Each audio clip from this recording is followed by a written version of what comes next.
এই নবাবী সেমাই এতটাই লোভনীয় আর খেতে এতটাই মজা, যারা এখনও এই রেসিপিটা বানাননি তারা অবশ্যই ট্রাই করে দেখতে পারেন। আসসালামু আলাইকুম ভিউয়ার্স, কেমন আছেন আপনারা সবাই? যে যেখান থেকে আমার ভিডিওটা দেখছেন লাইক করে অবশ্যই পুরো ভিডিওটা দেখবেন। আর আজকে আমি নবাবী সেমাই বানানোর জন্য এখানে আমি একটু ঘি দিয়ে কিশমিশ আর দেশি বাদামটা আমি নিয়েছি, চীনা বাদাম। আপনারা এখানে কাঠবাদাম, কাজু বাদাম অথবা পেস্তা বাদাম যেটা থাকে সেটাই দিতে পারবেন। তো আমার হাতের কাছে যেটা ছিল আমি সেটা দিয়ে আজকে বানিয়ে নিব। তো এখানে আরেকটু সামান্য ঘি দিয়েছি আমি, কারণ এখানে ঘিটা আমার লাচ্চাটা আপনার ঘি ভাজা, তো এই কারণে আমি ঘি খুব বেশি একটা দিচ্ছি না। সামান্য একটু ঘি দিয়ে আমি এটা ভালোভাবে ভেজে নিব, খুবই হালকা আঁচে ভেজে নিতে হবে। তো এটা খুবই অল্প আছে কিন্তু আমি ভেজে নিচ্ছি। আর এখানে আমি গুঁড়ো দুধ দিয়ে দিচ্ছি।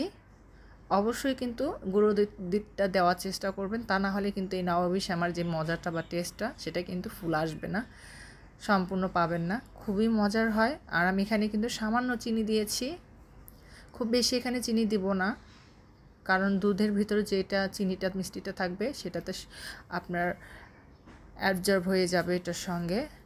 তো এখানে কিন্তু আমি দুধটা আগে ঘন করে জাল দিয়ে নিয়েছি, আর দুধটা এই পর্যায়ে কিন্তু ঠান্ডা আছে। তো ঠান্ডা অবস্থায় আমি এখানে কনডেন্সড মিল্ক দিয়ে দিচ্ছি। আমি এখানে চিনিটা দিচ্ছি না, আপনারা চাইলে চিনিও দিতে পারেন। তো আমি এখানে চিনির বদলে কনডেন্সড মিল্কটা দিয়ে দিলাম।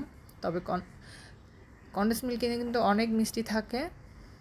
তো এখানে আমি কাস্টার্ড পাউডার 3 চামচ দিয়ে দিচ্ছি। এটা কিন্তু ঠান্ডা অবস্থায় আমি ভালোভাবে মিক্সড করে নিচ্ছি। এটা গরম অবস্থায় দিলে কিন্তু এটা জমাট বেঁধে যাবে। তো খুব ভালোভাবে আমি এটা মিশিয়ে নিচ্ছি।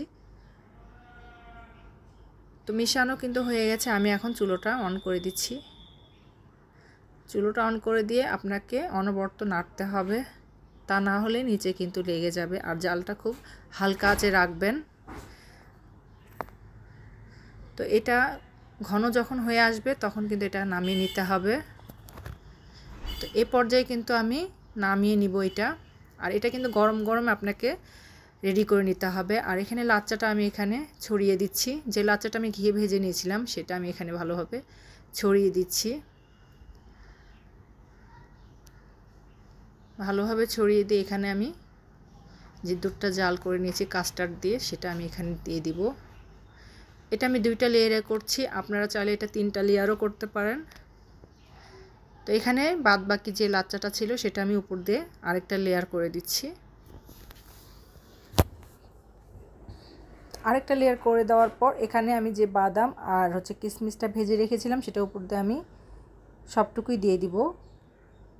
তো হয়ে গেল আমার নবাবী লাচ্চা সেমাই। আপনারা এখনও যারা এই নবাবী লাচ্চা সেমাইটা তৈরি করেন নাই অবশ্যই একবার ট্রাই করে দেখতে পারেন। এটা কিন্তু খেতে যেমন মজা, এটা দেখতেও অনেক সুন্দর। তো অবশ্যই আপনারা ট্রাই করবেন। তো সবাই ভালো থাকবেন, সুস্থ থাকবেন। আল্লাহ হাফেজ।